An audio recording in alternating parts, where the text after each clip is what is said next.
Hello అండి, అందరికీ నమస్కారం. ఇండియాలో ప్యూర్ ప్లే ఏఐ ఐపీఓ అంటూ ఫేమస్ అయిన ఫ్రాక్టల్ అనలిటిక్స్ ఇప్పుడు ఐపీఓతో స్టాక్ మార్కెట్లోకి వస్తుంది. అసలు ఈ కంపెనీ బిజినెస్ మోడల్ ఏంటి, IPO dates, price band, issue size, GMP, చివరికి అప్లై చేయాలా లేదా స్కిప్ చేయాలా అన్ని వీడియోలో క్లియర్గా చూద్దాం. Welcome to Gopi vlogs. నేను మీ Gopi.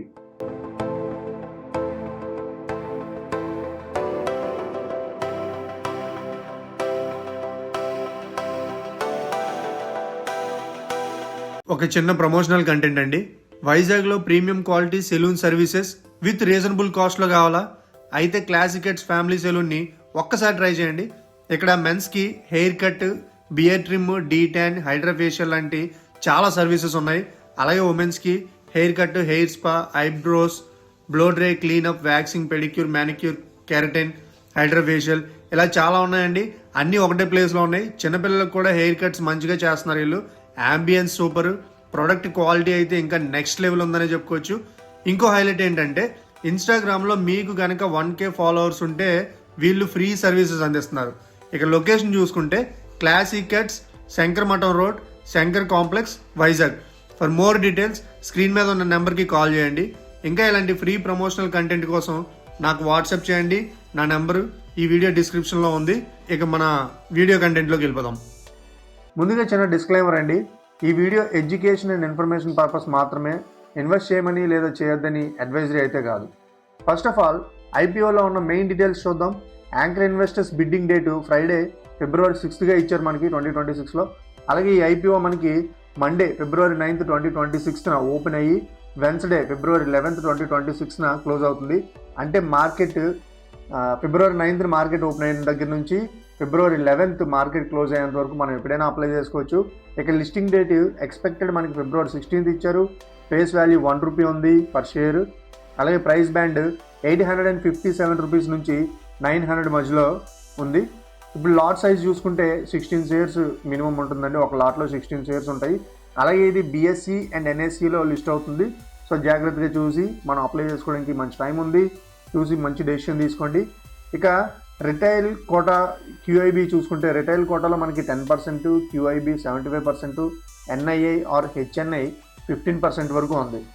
And next main important company business model ఏంటి, అసలు ఫ్రాక్టల్ ఏం చేస్తుంది అనేది చూడాలి. అంటే ఫ్రాక్టల్ అనేది enterprises AI and analytic company అనమాట. లార్జ్ గ్లోబల్ ఎంటర్ప్రైజెస్కి డేటా ప్లస్ ఏఐ ఉపయోగించి డెసిషన్ మేకింగ్ ఇంప్రూవ్ చేసి end to end AI solutions ఇస్తుంది. సింపుల్గా చెప్పాలంటే కంపెనీ డేటాని ఏఐతో అనలైజ్ చేసి sales, marketing, customer experience, supply chain లాంటివి డెసిషన్స్ బెటర్గా తీసుకునేలాగా టూల్స్ అండ్ సర్వీసెస్ని ఇస్తుందన్నమాట. సో ఇప్పుడు కంపెనీ ఫైనాన్షియల్ స్టేటస్ చూద్దాం ఎలా ఉందని చెప్పేసి. ఇక్కడ ఒక ఇంపార్టెంట్ పాయింట్ అండి.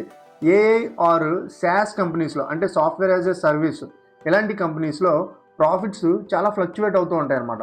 ఈ ఇంపార్టెంట్ పాయింట్ మీరు గుర్తుపెట్టుకొని ఈ రిపోర్ట్స్ చూద్దాం. 2023లో ఈ కంపెనీ కన్సాలిడేటెడ్ లెవెల్లో ప్రాఫిట్ వచ్చింది. అంటే రిపోర్ట్స్ ప్రకారం మనకి 194.4 crores ప్రాఫిట్ చూపిస్తుంది. 2024లో రెవెన్యూ గ్రో అయిన consolidated net loss 54.7 crore report అయింది. సో టోటల్ ఇన్కమ్ 2241.9 crore అని కూడా మెన్షన్ చేశారన్నమాట. ఇప్పుడు 2025లో ఐపీఓ ట్రాక్స్ ప్రకారం రెవెన్యూ ఇంకా పెరిగి 2816.2 crores గెయిన్ అయిందనమాట. అంటే రెవెన్యూ పెరుగుతుంది కానీ ప్రాఫిటబిలిటీ జర్నీ ఇంకా స్టెబుల్ కాలేదు. So price band plus issue size చూసుకుంటే ప్రైస్ బ్యాండ్ మనకి 857 నుంచి 900 ఉంది. సో అప్పర్ బ్యాండ్ 900 తీసుకుంటే 1 లాట్ సైజు = 16 షేర్స్గా మనకి ఇచ్చాడు కదా. ఇన్వెస్ట్మెంట్ 16 into 900 అప్రాక్సిమేట్లీ మనం ఇన్వెస్ట్ చేయాల్సింది 14,400 rupees. So total issue size మనకి ఇది 2,833.9 crores అండి. ఇందులో ఫ్రెష్ ఇష్యూ 1,023 crores గాను, అలాగే ఓఎఫ్ఎస్ 1,810 crores గాను మనకి ఉందన్నమాట. ఇంకో పాయింట్ ఏంటంటే రిపోర్ట్స్ ప్రకారం ఐపీఓ సైజ్ని 42% కట్ చేసి 2,834 crores తీసుకొచ్చారన్నమాట. ఇప్పుడు రిటైల్ కోటా ఎంత? ఆల్రెడీ మనం ఇందాక చూసినట్టే రిటైల్కి కేవలం 10% మాత్రమే ఇచ్చారండి. అంటే అలాట్మెంట్ కాంపిటీషన్ చాలా ఎక్కువగా ఉండే ఛాన్సెస్ అయితే ఉన్నాయన్నమాట. అండ్ ఇప్పుడు అందరికీ favourite topic GMP, grey market premium. GMP అయితే నా ఉద్దేశం ప్రకారం, అలాగే చాలా సైట్స్ చెప్తున్న దాని ప్రకారం అఫీషియల్ డేటా అయితే కాదండి. కానీ సెంటిమెంట్ని అర్థం చేసుకోవడానికి మనం జిఎంపీని ఎక్కువ చూస్తాం. సో దీన్ని బట్టి మనం ఫైనల్ డెసిషన్ అయితే తీసుకోవడానికి లేదు, బట్ ఒక ప్రెడిక్షన్ మనం చేయొచ్చు అనమాట. ఐపీఓ వాచ్ ప్రకారం February 4th, 2026న జిఎంపీ చాలా హైగా చూపించారు. అంటే 180 రూపీస్ పర్ షేర్ చూపించారు. అలాగే మనకు తెలిసిందే కదా, డే టు డే స్వింగ్స్ కూడా ఉంటాయి జిఎంపీలో. సో జిఎంపీ విషయం చూసుకుంటే లాస్ట్ మినిట్లో పూర్తిగా మారిపోవచ్చు. సో ఇది రిఫరెన్స్గా మాత్రమే తీసుకోండి. ఇక ఇందులో ఈ కంపెనీలో పాజిటివ్ సైడ్ చూసుకుంటే AI theme plus enterprises client కదా ఈ కంపెనీ. సో ఈ జానర్లో long term AI adoption trend చాలా స్ట్రాంగ్గా ఉందన్నమాట. అలాగే రెవెన్యూ గ్రోత్ కూడా చాలా బాగుంది. 2024 నుంచి 2025 రిపోర్ట్స్ ప్రకారం గెయినింగ్స్ ఉన్నాయి. ఐపీఓ సైజు కట్ చేసినందుకల్లా వాల్యుయేషన్ ప్రెజర్ కొంచెం తగ్గి రెడ్యూస్ అయ్యే ఛాన్సెస్ ఉన్నాయన్నమాట. సో రిస్క్ ఫ్యాక్టర్స్ చూసుకుంటే ప్రాఫిట్ స్టెబిలిటీ ఇష్యూ ఉంది. అంటే 2023 నుంచి 24 కన్సాలిడేటెడ్ లాస్ అయితే ఉంది. అండ్ నెక్స్ట్ ఓఎఫ్ఎస్ పోర్షన్ కూడా చాలా పెద్దగా ఉంది. మొత్తం ఇష్యూలో ఓఎఫ్ఎస్ ఎక్కువగా ఉంది మనం ముందు చూసినట్లుగానే. కంపెనీకి వచ్చే ఫ్రెష్ క్యాష్ ప్రాబిలిటీ చాలా తక్కువ ఉన్నట్టే కదా మరి. క్లయింట్ కాన్సన్ట్రేషన్ కాంపిటీషన్ ఎలా ఉంది అంటే ఎంటర్ప్రైజ్ ఏఐ స్పేస్లో కాంపిటీషన్ చాలా సీరియస్గా ఉంటుంది. అంటే బిగ్ క్లయింట్స్ మీద మన డిపెండెన్సీ ఉంటుంది. సో బిగ్ క్లయింట్స్ మీద ఎప్పుడైతే డిపెండ్ అయ్యి ఉంటామో ఆటోమేటిక్గా రిస్క్ కూడా చాలా ఎక్కువగానే ఉంటుంది. ఇక ఫైనల్గా అందరికీ వచ్చే డౌట్, ఇంతకీ ఇది అప్లై చేయాలా వద్దా అని మీరు ఒకవేళ ఆలోచించేటట్టయితే లిస్టింగ్ గెయిన్స్ కోసం చూసే వాళ్ళు అయితే జిఎంపీ స్ట్రాంగ్గా ఉన్నప్పుడు చూసుకొని అప్లై చేయండి, నో ప్రాబ్లం. కానీ జిఎంపీ వాలటైల్ అనే విషయం మాత్రం గుర్తుపెట్టుకోండి. ఒకవేళ లాంగ్ టర్మ్ హోల్డింగ్ కోసం చూసేవాళ్ళు అయితే AI story plus revenue growth చాలా బాగుంది. సో వీటి మీద మీకు ఐడియా ఉండుంటే, అంటే మీరు బిలీవ్ ఉంటే లాంగ్ టర్మ్ చూసేవాళ్ళు కూడా అప్లై చేసుకోవచ్చు. కానీ profitability consistency plus valuation comfort చూసుకొని డెసిషన్ తీసుకోవడం మంచిది.